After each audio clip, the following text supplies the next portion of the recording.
Francisco, el Papa que miró a Cuba, pero no la vio. El mundo acaba de despedir al Papa Francisco, una figura emblemática del siglo XXI.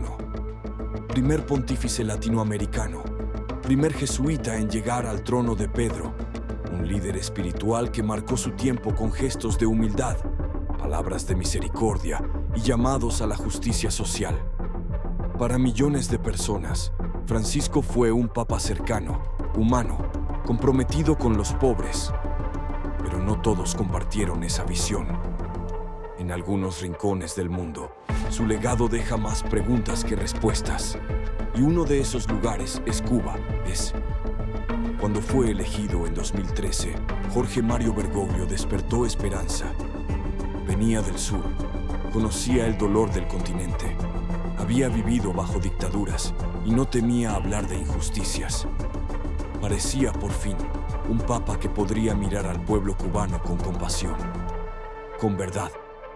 Se esperaba de él una palabra de consuelo para quienes sufren represión, para los que son silenciados por exigir libertad, para los que han sido arrancados de su tierra y dispersados por el mundo. Pero esa palabra nunca llegó. En su visita a Cuba, en 2015, Francisco fue recibido por el régimen con todos los honores.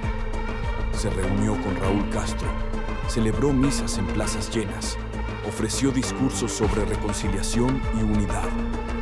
Habló del perdón, del amor entre hermanos, de mirar hacia el futuro sin rencores. Pero evitó con cuidado cualquier mención directa al sufrimiento del pueblo cubano a manos del poder. No nombró a los presos políticos. No abrazó a las damas de blanco. No se pronunció sobre los actos de repudio, la censura, el miedo impuesto desde hace más de 6 décadas. Ni una palabra para los que luchan pacíficamente por un país mejor. Ni una oración pública por quienes han muerto sin justicia.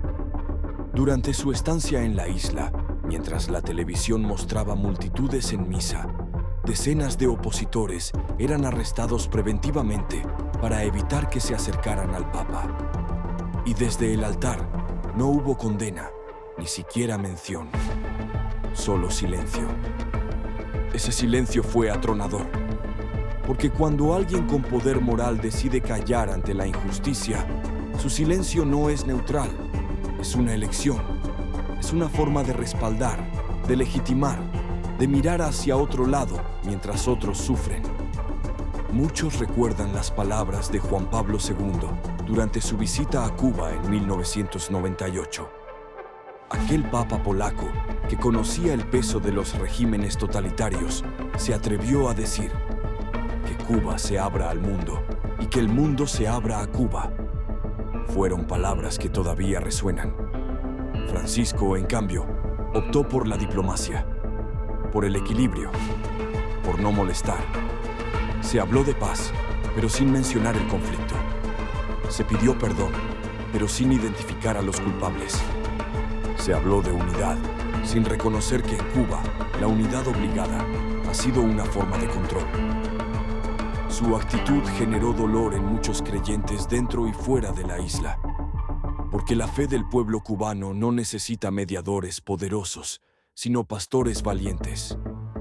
Y aunque Francisco habló con fuerza sobre el cambio climático, sobre los pobres del mundo, sobre la avaricia del mercado, fue suave, demasiado suave, con quienes oprimen en nombre del poder político. En entrevistas posteriores, volvió a evitar pronunciarse sobre la situación de derechos humanos en Cuba. Alegó prudencia, diálogo, procesos lentos. Pero mientras tanto, la represión continuaba. La censura, los exilios forzados, las detenciones arbitrarias. Y el pueblo seguía esperando una palabra que no llegaba. No se trata de exigir perfección, se trata de coherencia. De recordar que un líder espiritual debe estar, primero, del lado del que sufre, del lado del débil, del que no tiene voz. Y en el caso de Cuba, esa voz fue ignorada. A pesar de todo, la fe popular nunca murió. En cada pueblo de la isla, en cada rincón olvidado, sigue habiendo gente que reza, que enciende una vela, que pide libertad al cielo, aunque en la tierra no encuentre justicia. Esa fe no depende del Vaticano, ni de obispos, ni de cardenales. Esa fe vive en los corazones humildes que creen en un Dios que no necesita permiso para amar, ni condiciones para actuar. El Papa Francisco fue un hombre de su tiempo. Hizo mucho bien. Transformó la imagen de la Iglesia. Se acercó a los más pobres, habló de la tierra como casa común, se enfrentó a los excesos del sistema económico. Todo eso es cierto, pero también es cierto que eligió callar donde más se necesitaba su voz, y la historia, tarde o temprano, le pasará la cuenta. Hoy ha muerto, y el mundo lo honra. Pero en Cuba, el luto es distinto. No es odio, no es venganza, es decepción. Es el dolor de haber sido ignorados por quien podía, al menos, haber dicho la verdad. Porque cuando los libros se cierren y el tiempo pase, no se recordará solo lo que un hombre dijo, sino lo que eligió no decir. Y eso es todo por hoy, amigos. Si te ha gustado este video y te ha hecho pensar, no olvides darle un buen like y suscribirte a mi canal para no perderte más contenido increíble como este.